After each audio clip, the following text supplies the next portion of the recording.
Okay, it looks like nearly everyone has trickled in. So I think we're going to get started. So welcome everyone to the third Career Landscape Workshop run by the CRA-E. Before we get going, I just wanted to tell you a little bit about the CRA-E and what this series of workshops is about. I guess I should introduce myself first. My name is Borja Sotomayor. I am a senior instructional professor in the Department of Computer Science at the University of Chicago, and I'm going to be moderating today's panel discussion. So if you could go to the next slide. So this series of events, and some of you may have already been to the panel discussions that we held last Tuesday and the Tuesday before that, are run by the Education Committee of the Computing Research Association. So in a nutshell, the mission of the CRA-E, the Education Committee of the CRA, is to address society's need for a continuous supply of talented and well-educated computing researchers. And the CRA runs a number of really great activities, initiatives, events, etc. I encourage you to sort of check out our website, which is linked at the bottom. But this event is mostly focused on teaching track, faculty, and some of the events that we run are sort of like more focused on enabling more people to get involved in teaching track faculty and to nurture the teaching track faculty who are already, on their in that teaching track. So if we could go to the next, slide.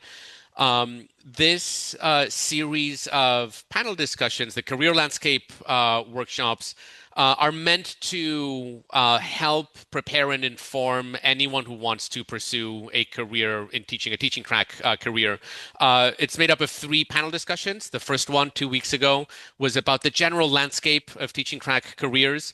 The second one, which we held last week, was about how to prepare for a career in teaching. And today's panel discussion is going to focus more specifically on, okay, I am going to apply to, or I know that I'm going to apply to a teaching track career either in the short term, or I want to like start preparing for that. This is going to be about the specifics of what is involved in actually applying to these types of positions, which, as we'll see, can be very different from applying to more traditional tenure line, positions. Our website is linked at the bottom. If we will have recordings of the previous workshops available online, as well as a recording of this panel discussion. And with that, it is my pleasure to introduce you to our panel today. And I'm going to ask them to introduce themselves, and then we'll get the conversation going. So I'm just going to call on folks in the order in which they show in this slide, starting with Cynthia. Hi, I'm Cynthia Taylor. I am the department chair and an associate professor at Oberlin College. And I have been on at least one hiring committee every year for the last 13 years. And we are hiring again next year. So if you are looking for a job, consider Oberlin. And next up is Kevin. Hi, my name is Kevin Lin. I use he, him pronouns. I'm an assistant teaching professor here in the Allen School. Been here about 5, 6 years now. And during that time, I have lots of experience actually serving as teaching faculty recruiting co-chair. So I've kind of seen hundreds of applications over the years and happy to really share my experience as someone who was on the job market a while ago, but has also seen in the meantime lots of people through the application process and evaluation process here at the University of Washington. Great. And next up is Victoria. Hi, I'm Victoria. I use she and they pronouns, and I'm an assistant professor in computer science at Oberlin College. I've been there for 2 years now, and I'm here as someone that's recently been on the market of various types. So at a primarily undergrad institution now, but I'm actually moving to be teaching faculty at Princeton starting this fall. So happy to talk about different types of teaching positions too. And thank you. And up next is Susanna. Yeah, I'm Susanna Hambush in the computer science department at Purdue. I've been involved in hiring teaching faculty for probably almost maybe 8 years, both as a department head who actually made the offers and the chair of a search committee. And I've also been involved in defining promotion and tracks for teaching faculty to go beyond just teaching and build a stronger record. Great, thank you. Let me explain how this panel is going. This panel discussion is going to be structured. If you've been to our previous panel discussions, this will all sound very familiar. We have a couple of questions for our panel to sort of like get the conversation started. We'll probably spend about the next 20 minutes or so on those. But you can also submit your own questions through the Q&A feature here on Zoom. So as we are sort of like talking, any sort of questions that come to mind, feel free to add them to the Zoom Q&A. You will also be able to upvote questions. So if you see a question that you really like, make sure to upvote it because that'll sort of give us a sense of what people are interested in hearing about. So after about 20 minutes or so of talking with our panel, we'll go and sort of like take a look at those questions and we'll relay your questions to the panel. Probably spend another 20, 30 minutes on those. And then you have the option of moving on to a different Zoom meeting where you will have breakout rooms where you'll be able to have like more direct conversations with our panelists. Those conversations will not be recorded, unlike the panel discussion. So they'll provide a venue to just, if you had like questions that you want to ask specific panelists or have more one-on-one conversations, we'll have about 30 minutes in that separate Zoom call after we're done with the panel discussion. Okay, so. My first question for the panel, and this is a question I think that we've gotten very frequently just from people who are interested in pursuing a career in teaching. They're aware that these positions exist, etc., but it's still something that is not as well advertised or as easy to find as sort of traditional tenure line positions, or or if you're someone who is going to go, let's say, to industry, there's like very clear places where you go look for industry jobs and ways to apply and so on and so forth. So I think the first question is where should people look for these positions? So if someone wants to pursue a teaching track career, where should they be looking to find these positions listed? Or if you've gone through this like recently, where did you find like the positions that you ended up applying to? So any insights from our panelists? Yeah. I'll just share a few places that I used recently. And I'll drop links to these in the chat if that's helpful too.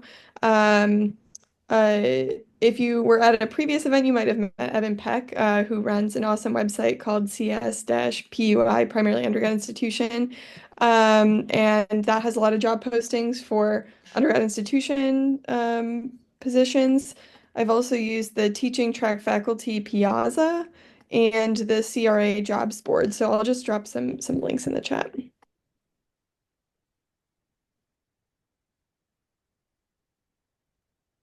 Victoria, participants can't see the chat. So maybe Kaylee could collect these resources for I'm seeing later. a different option for everyone versus host and panelists. So I don't know if that's going to everyone. Great. Oh, Kaylee enabled being able to send to everyone, so you should be good to share on the chat. So just to complement that, when we at Purdue post positions, we go to the CRA job posting.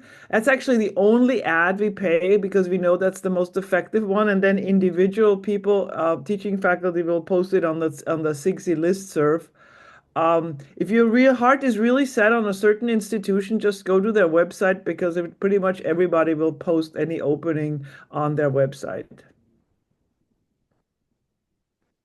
So to help kind of put the links in for what Susanna was just saying, so we have the Career Center from CRA and the CIGSE membership listserv, specifically CIGSE-jobs. Yeah. And yeah, I think, I actually did my own job search about 6 years ago. And at that time, yeah, the CRA job site was really, really good. And this is not just because I'm talking at a CRA event, but it was legitimately the best resource if you're interested in R1 type research intensive universities. As Victoria was saying, I think the CS-PUI resource is a great one if you're looking at primarily undergraduate institutions. And at CRA, you can also post your resume and your material. And I have actually regularly looked through for teaching faculty to pick up interesting applicants.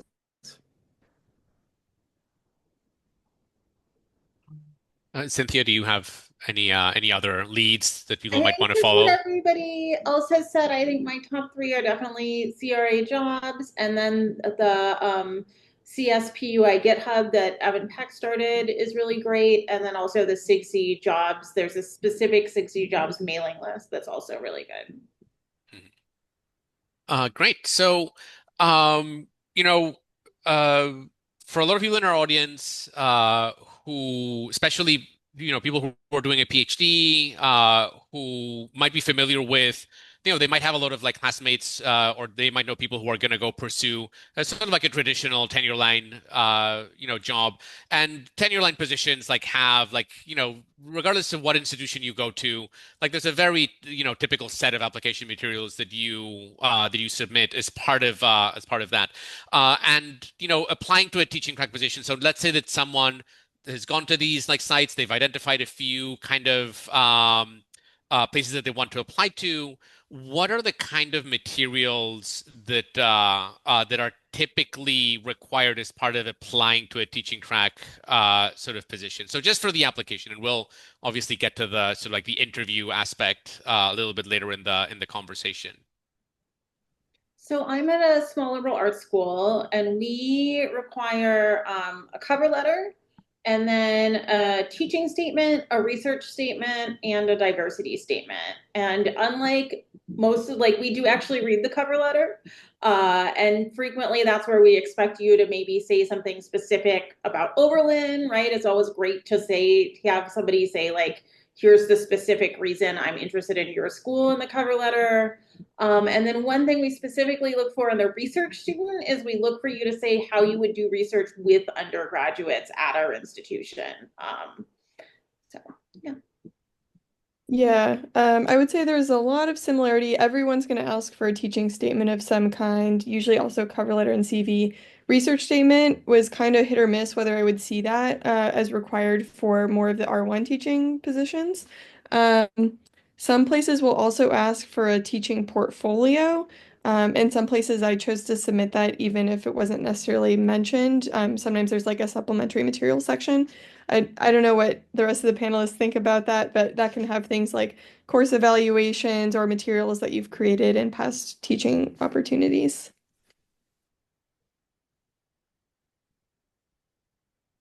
So for Purdue, it's really the yes, please do provide a cover letter. We see too many applications, especially teaching faculty, without a cover letter. And what Cynthia said is really, really important.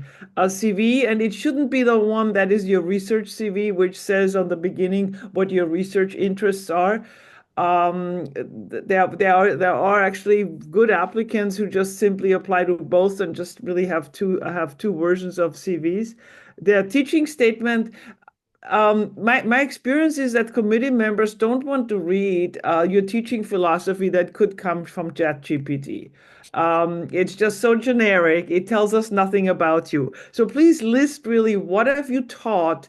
If you've not taught the course but have been a TA with a higher level of responsibility, explain what you do. And tell us what you actually, for the institution that you're applying to, what courses are you interested in teaching? And so that's really for plenty of committee members, they zero in on exactly that and don't read the philosophy or class management. Even though I think class management is a good idea. What size classes have you managed? How have you done it? I think that's valuable.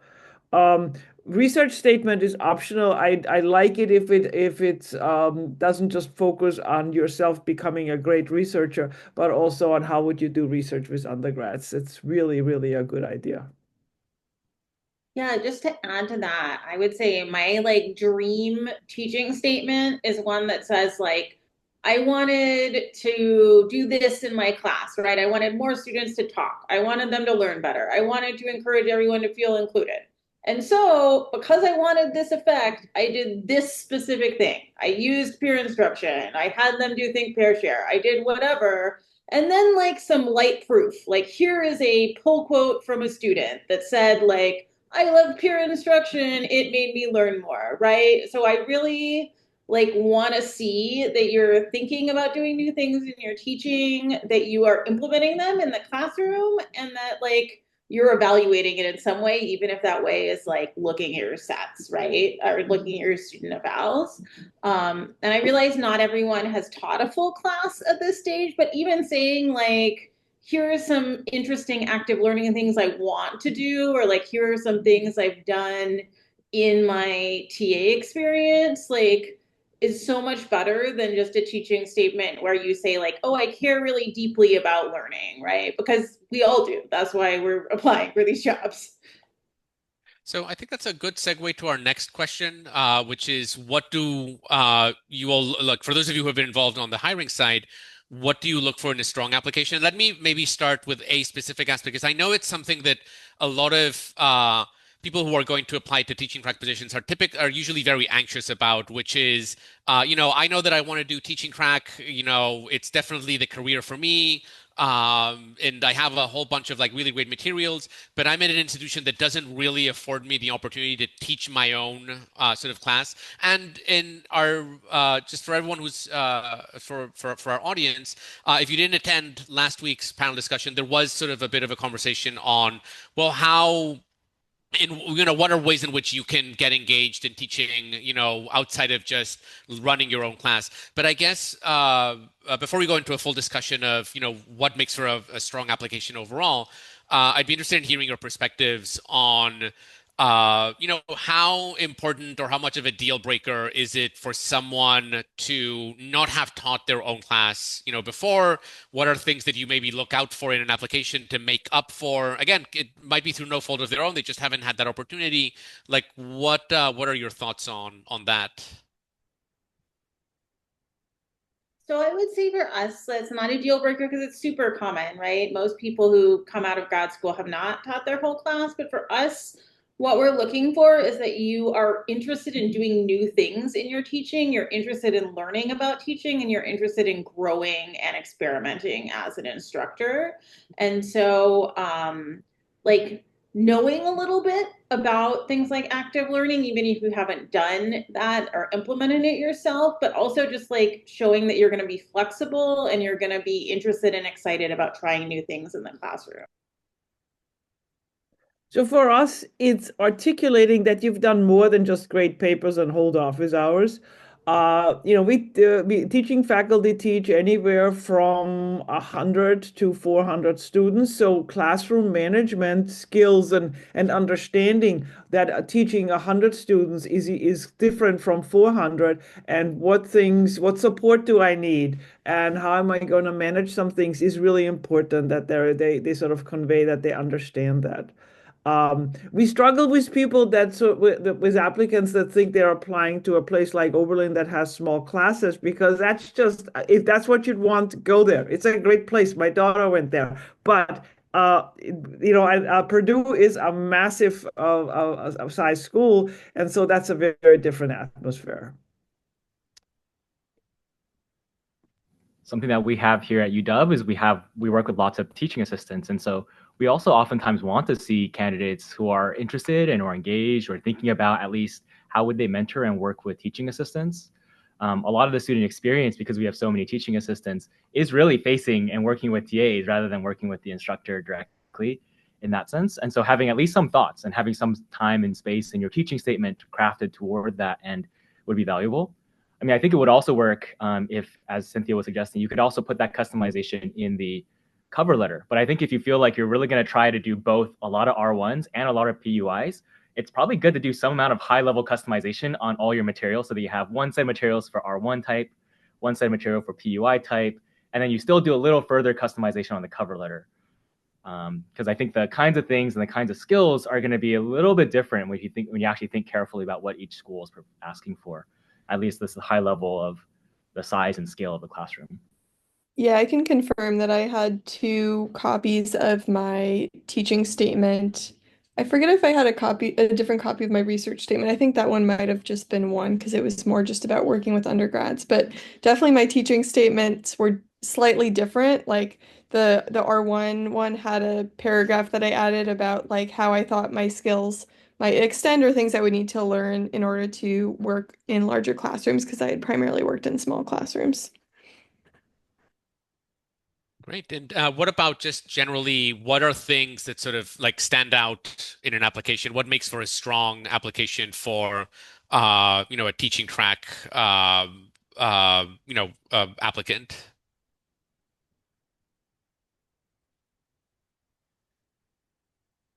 I think first of all, it's well written.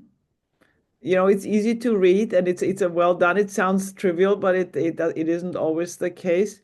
And that what comes through is that you're really interested in a teaching position, and you're really interested in the type of institutions we are, and that you, of course, in your teaching statement know something about the institution. I think if all these things line up, we would probably schedule you for a Zoom interview and talk to you first at the first step. In terms of the overall strengths of things, I'll also point you to what we've done our last year's job posting. So here it is in the chat. So the first link is the job posting. The second link is a link to the rubric that we've made public for evaluating teaching track faculty candidates. We use this rubric frequently throughout the initial phases of looking at applications, and we're looking at like your materials, definitely at the materials phase. This is the main thing we're looking at. Are these questions and these rubric dimensions? In that rubric spreadsheet, you can also see there's another tab at the bottom. There's teaching rubrics and rubric examples. So that even gives you some other ideas of what you could write about, ways you could express ideas that could be useful and helpful in demonstrating things that we're looking at for UW. So it's kind of a very concrete resource that I recommend you kind of sit down a little bit if you're interested in teaching at larger universities that have large numbers of TAs.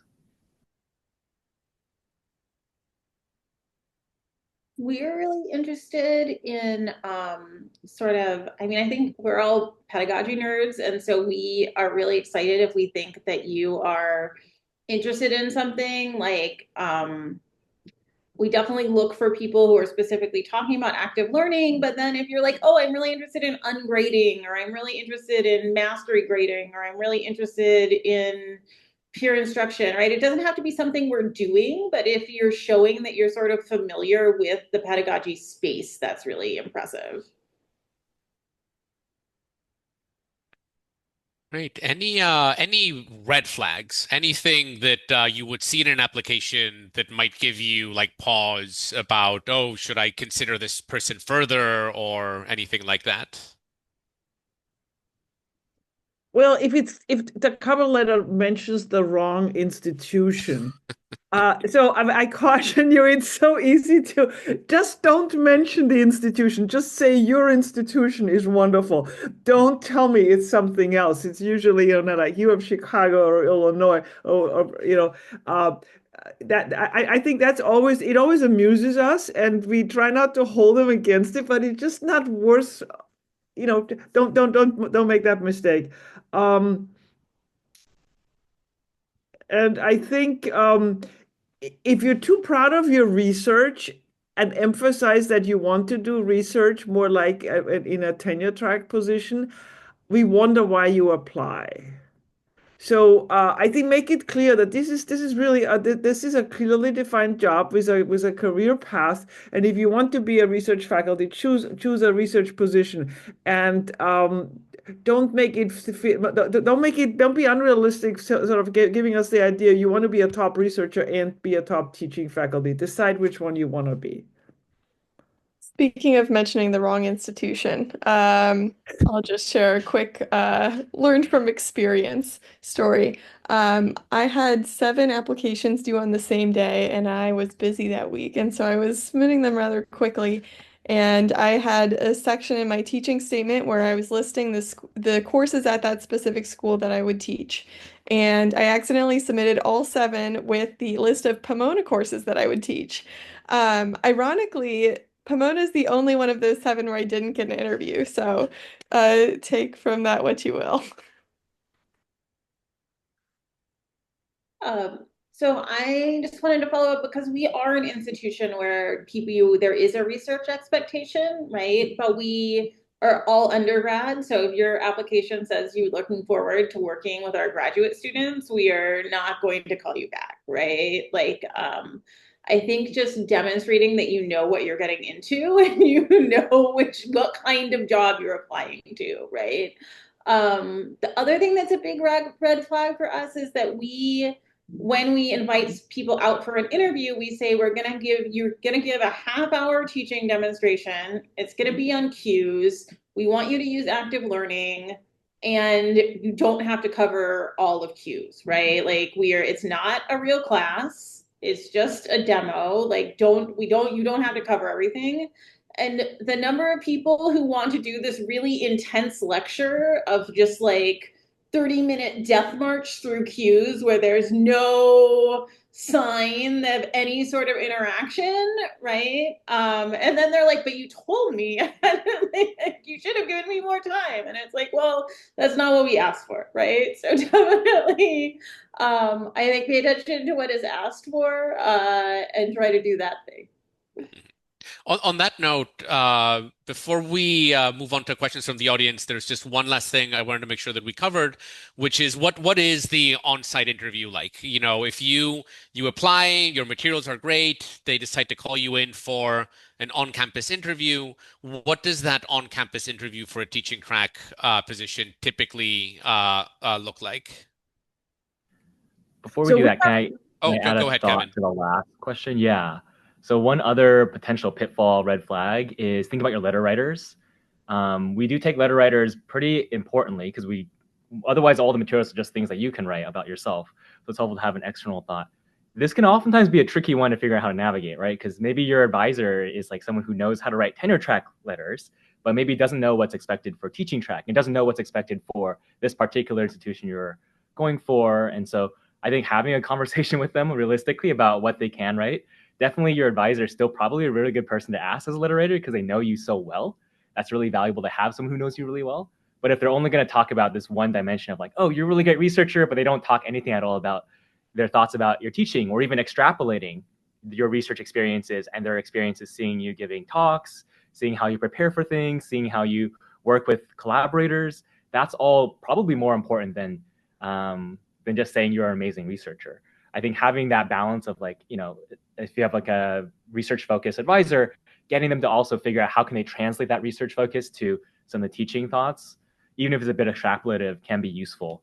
And even more useful if you can also ask, you know, work with teaching faculty in the last year or two, or even as you're going through your PhD, having a teaching faculty mentor, someone who can then later on write you a strong letter is really, really valuable. So if you're still like a year or two out, or if you're thinking about applying soon, the more you kind of build that network up around, hey, I have someone who could write a strong teaching letter for me. That's really valuable. And building on I will add. Oh, Kevin's go point, ahead, Victoria.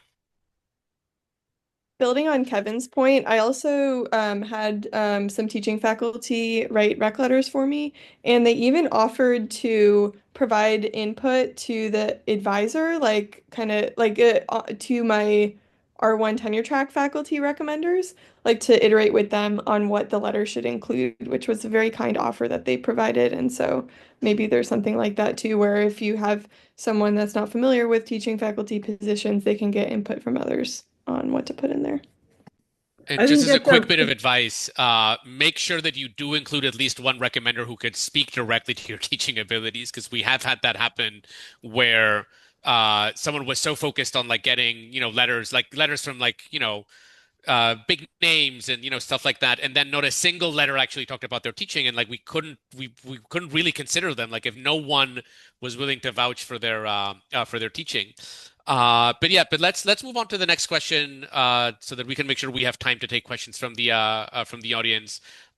Which is, what does that on-campus interview look like? What can like folks expect at the on-campus, or be asked to do at the on-campus interview? Can speak to the range of experience that I had on the market. So I think I did 19 on-sites, and about half of those were R1 teaching track and half were undergrad institutions. Um, all of the R1 teaching track had a teaching demo, which is usually going to be 30 to 60 minutes. Some of the PUIs did, but some did not. All of the PUIs had a research talk, and that would also sometimes be used to evaluate your teaching. So if you can work active learning into that, that's great. Um, the time length spanned from 3 hours to just over like 2 days. And let's see, most of it is going to be filled with one-on-ones, and you can usually ask for a schedule in advance so you can get to know the people that you'll be talking to and figure out specific questions to talk to them about. Yeah, for us, it's one day, and actually the tenure track are down to one day plus probably an hour and a half on the second day, but sometimes they're one day too. So the length is not all that different. There is a teaching talk. We give a number of topics, and if you feel like what you're teaching, the course you would want to teach is not really covered by that, you can propose a topic and give a talk on that. And then we have a scholarship talk where you basically talk about your career's goals. You can talk about some of the research you want to do. You can talk about anything else on scholarship beyond just teaching. And that varies quite a bit, and it's like either 30 or 40 minutes. I think meeting people, both the teaching faculty, regular faculty, tenure track faculty who co-teach with teaching faculty. I mean, we usually they're very often paired up, and also the support staff. Who's gonna when I have 300 exams that need to be scanned on Gradescope? Who's gonna do it for me, right? So you meet people that will our instructional specialists. We will do a lot of the work that is just too much to do at that scale.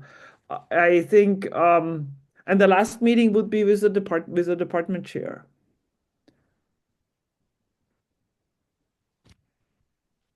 So we have a teaching demo, we have a research talk.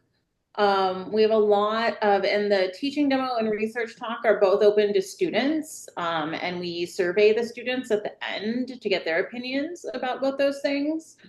We have like one-on-ones or two-on-ones with everybody in the department. We try to do a sort of informal dinner with some of the faculty. So like 2 or 3 of the faculty will take you out to dinner to do a little like more informal, and that's like a great opportunity to ask about sort of like what the area is like, what schools are like, where people live, that kind of thing. We have a meeting with the dean. So because we're a small school, all of our hires meet with the dean. And we also have a meal with the students. So we have like 4 or 5 students take you out to either lunch or dinner. And that's a really great opportunity to kind of ask about, like what the school is like. Like students will be honest in a way that faculty are not. And they're always really interesting to talk to. So yeah, I think that's about everything we have people do. And ours lasts about a day to a day and a half. It's a very long day. At PUIs, there are some where you actually have an interview with the president, which is a little bit nerve-wracking. Um, and at Olin, we do a funky thing called a course co-design session where it's with students and you're like co-developing a course together at a high level, which was very hard to prepare for, but was really fun in retrospect.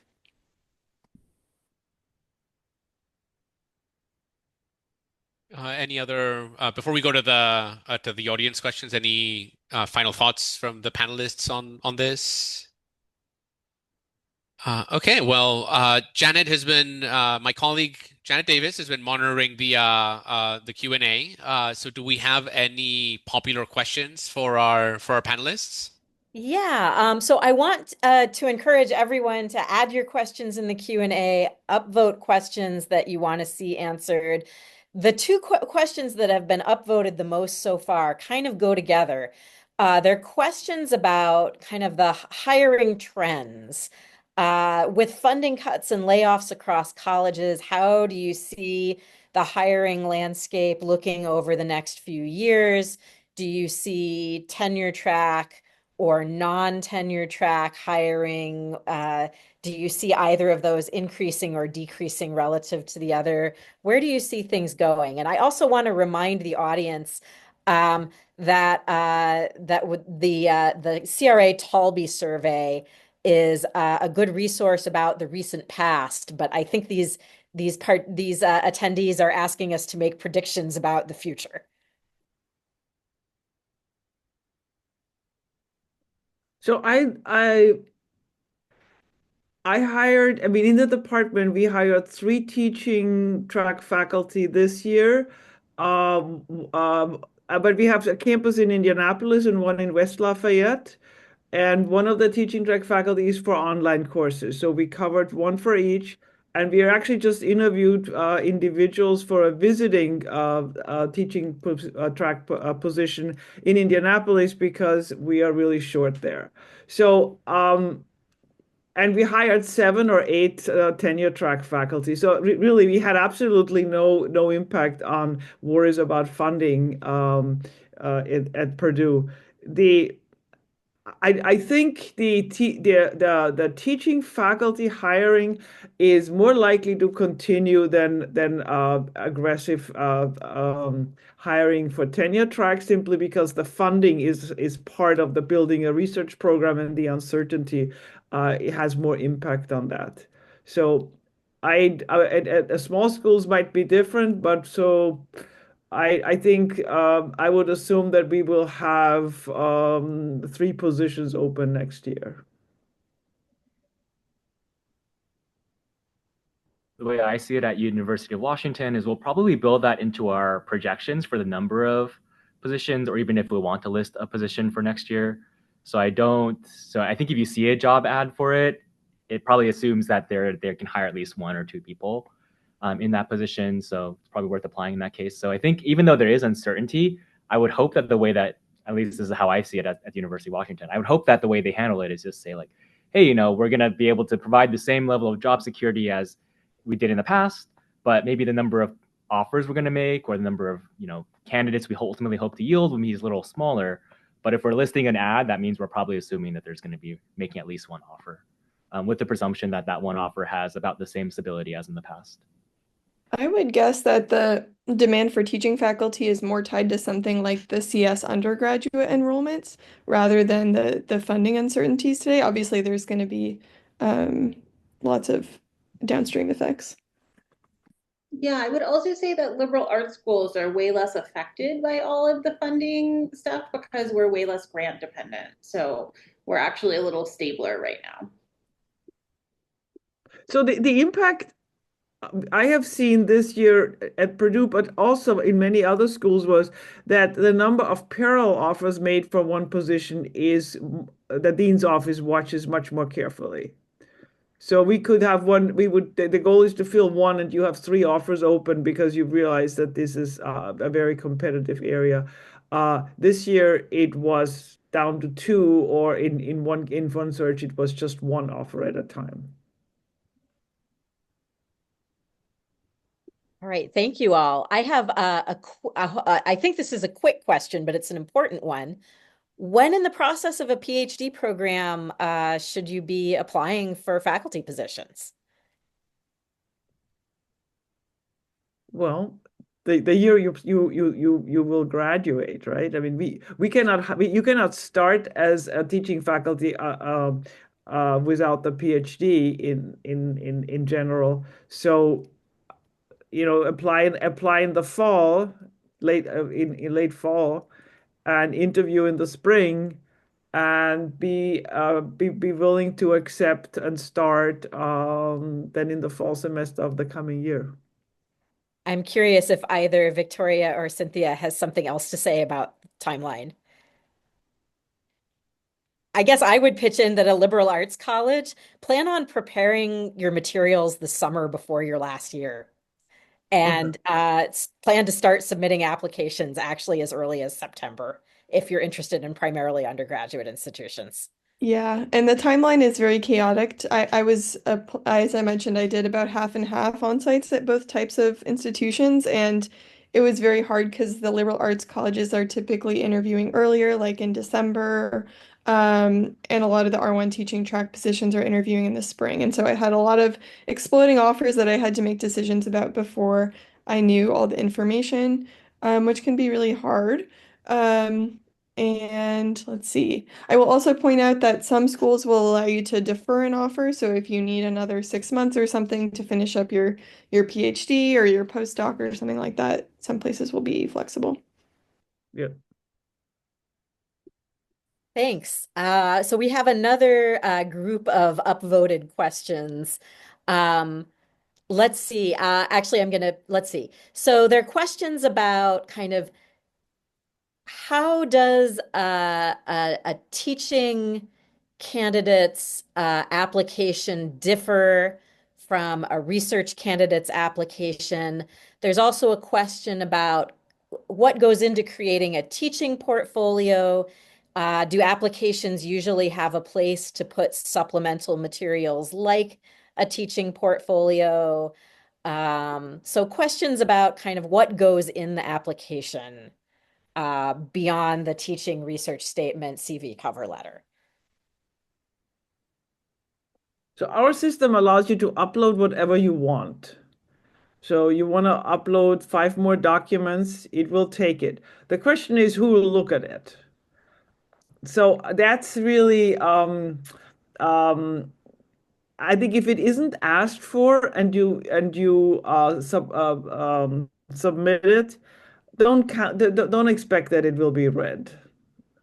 That's just simply, you know, a lot of people, a lot of committee member or faculty that look at this will do the work that's needed, but you know, it just sort of um, they aren't motivated to look at more. And all these, you know, I mean, we really don't read the evaluations just simply because we don't know the context. So I think if you know the institution, if you know the course, it's one thing.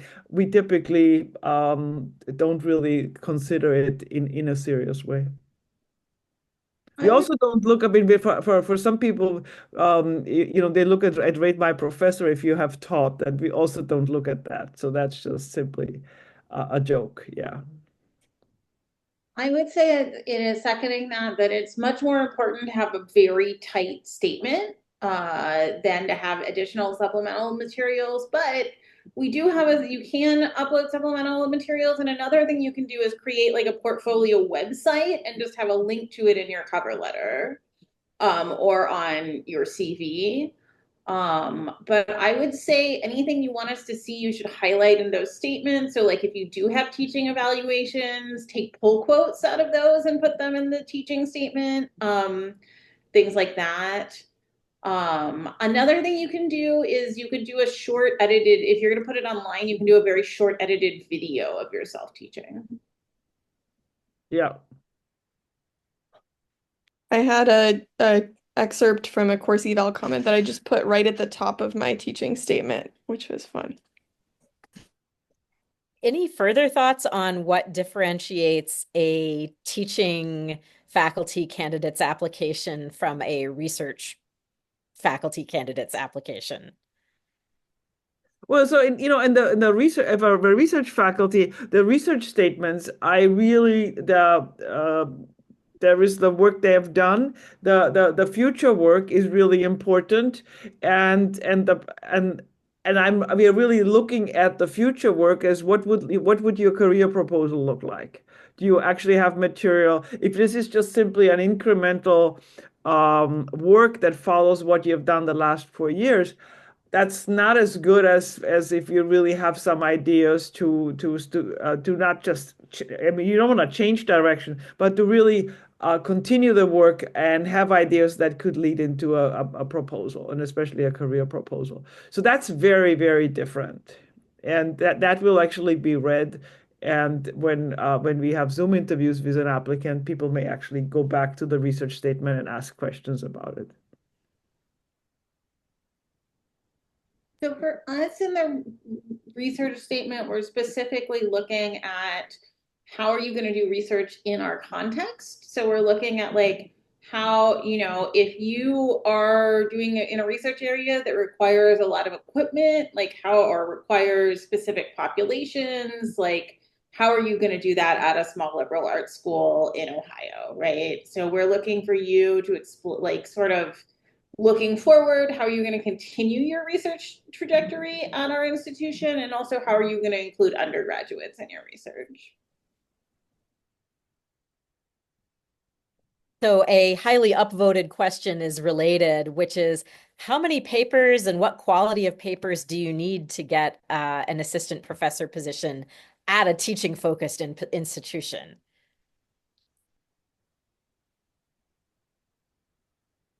Would either Victoria or Cynthia like to take that up? I mean, yeah. I would say it's very dependent on the area, right? Because different areas have different publication expectations. Um, for us, I think we would probably expect like at least three, maybe. Well, again, depending on the area, right? If you're like in theory and you're publishing like very thick papers that are you would have like two or one, right? But I think for most areas, we would be looking maybe at three, something like that. And we would expect you to be able to continue publishing at Oberlin in order to get tenure here.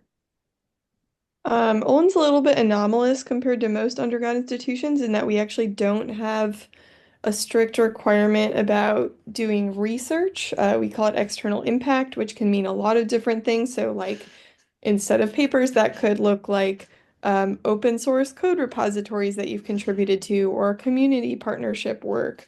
I think we would very much consider candidates that don't have a lot of research papers, but again, Olin is funky.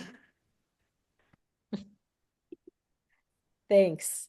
Um, let's see. Uh, Advice on writing a teaching statement if one doesn't have a lot of teaching experience.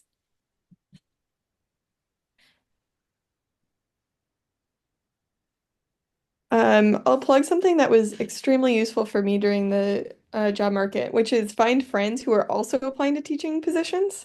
So this started for me as early as the summer before when we set like deadlines of swapping teaching statements with each other and practicing teaching demos on each other.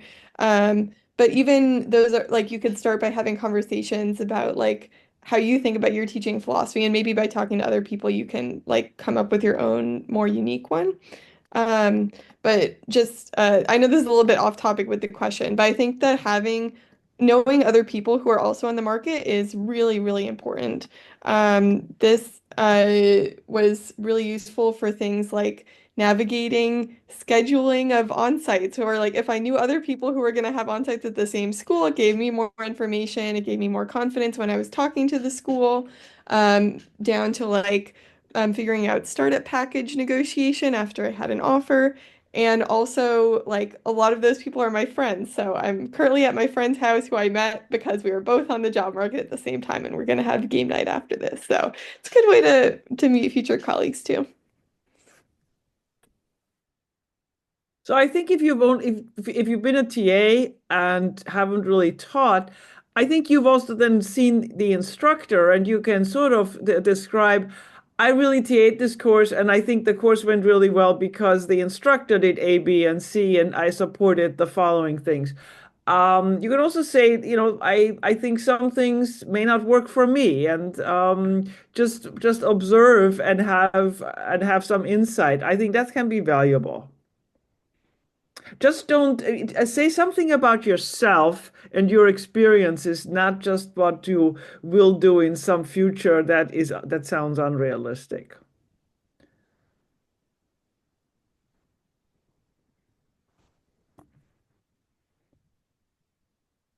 Something that might be useful just as extra help around this preparing materials topic. Just looking at other people's application materials. So to Victoria's point earlier, of also like just sharing knowledge and supporting each other. I'll also post a couple that, I have my public materials. I know a couple of my friends do as well. So I'll post in the chat in a moment. I would say also having concrete things that I mean, even if you haven't done them yet, but you have concrete things you want to try, that at least shows us that you are thinking about what you're going to do in the classroom. I don't know if these are like universally viewed as good things, but you could also think about any relevant citations of like there's a whole lot of scholarly work about pedagogy, and so if there's things that are relevant to your philosophy, then you can cite them in your statement. And also if you have pictures, so if you happen to have photos of yourself in teaching situations, that can be nice to illustrate it in another way. Although recognizing it can be hard to have photos that have students in them. Yeah, I want to second Victoria's citations. I love it when people cite things in their teaching statements. An earlier question was about good resources let's see, where do I go for a good intro into the hot current CS pedagogy, or even a bullet list of things I should be familiar with? I suggested csteachingtips.org, which is Colleen Lewis's site, and that's a great place to go looking for bullet lists. The 60th Annual Technical Symposium on Computer Science Education, or your local CCSC meeting, is a good place to go and learn and talk to people about teaching. Any ideas for other resources? NC WIT is really great. They're the national, it's not council, but it's something, national something on women in technology. And they really are focused on making computer science accessible for all groups. And they have a lot of like fact sheets about different teaching techniques. And they're really focused on inclusive pedagogy. So it's specifically for computer science. So they're really great. You could also, if you teach projects courses, you look at the 60 Nifty assignments, and you sort of you sort of state that it's hard to develop new projects and that actually makes sense. And so just getting ideas from sources and then tailoring them towards what your audience is sort of really is a thoughtful and meaningful statement to include in a teaching statement if you're doing project courses. Borja, is there time for one last question, or do we need to move on? I think if it's a short question, I think we can take one more question and then move on to the breakout rooms. I think it's a manageable question. So for international applicants, do their international teaching experiences, how do those translate or count in their applications in the United States? We have only interviewed and made offers to people who have teaching experience in the US. So that's and I don't think this was really a decision that was made. It just happened. And if there is no understanding how the undergraduate system, undergrad schooling works, and it just never really materialized even into an interview, an on-campus interview. I will mention though that I think if you have teaching experience from other schools outside the US, that's still very valuable, right? Like there are still a lot of aspects of teaching that would translate. To synthesize Suzanne's and Victoria's points, we have never hired someone into a tenure track faculty position who doesn't have US teaching experience, but we have hired visiting faculty, so short faculty on short-term contracts who are coming from abroad and don't yet have US teaching experience. So that could be a foot in the door. I agree with you. As a visitor, yes, we have hired internationals without any U.S. educational experience. Yeah, and that's a good way to get experience and then apply. I would say it would be very helpful to describe that experience and then talk about how you would translate that experience to the context of a US institution, just to sort of like make it clear that you're aware of the differences and like how that translation would occur. Thank you all. So I think, Borja, this is a good place to wrap up and move to the breakout rooms. Yeah. In the webinar format, unfortunately, folks can't sort of like clap or react or thank our panelists, but I will convey what I'm sure is a lot of gratitude from all of our attendees and for sharing like all of this insightful knowledge about applying for teaching faculty careers. We really appreciate you taking the time to join us and share that with everyone in the webinar. And now I'll just like briefly hand it off to Kaylee, who will tell you about a little poll that we'd like you to fill out. We would love if you filled out the poll. The poll is the favorite part, as always. Yeah, once we get a decent enough amount of responses here, I'll release the breakout room information and we'll head over to that new Zoom room. And in that Zoom room, because the restrictions are a little bit lighter, and it will be just a normal Zoom meeting, I can share all of the resources that were shared in chat. I made a quick Google Doc, so I'll drop the link over there. But yeah. Ooh, we could also maybe add some of those resources to the Career Landscape's website too. That's a good idea, yeah. And just as a reminder for everyone, this separate Zoom call, so Kaylee will share a link in a second, is going to be a regular Zoom call, not a webinar format. We will have breakout rooms for our panelists, and you'll be able to join breakout rooms to sort of like have more direct conversations with our panelists. If during the course of the webinar you sort of thought like, oh, I really want to hear more about this thing that they said, or I just had a question that we never got to in the Q&A. The breakout rooms, the separate Zoom meeting will give you a chance to do that. And Janet and I will also be there. We'll just be hanging out in the main like room. So if anyone just wants to kind of like hang out and chat, that's fine as well.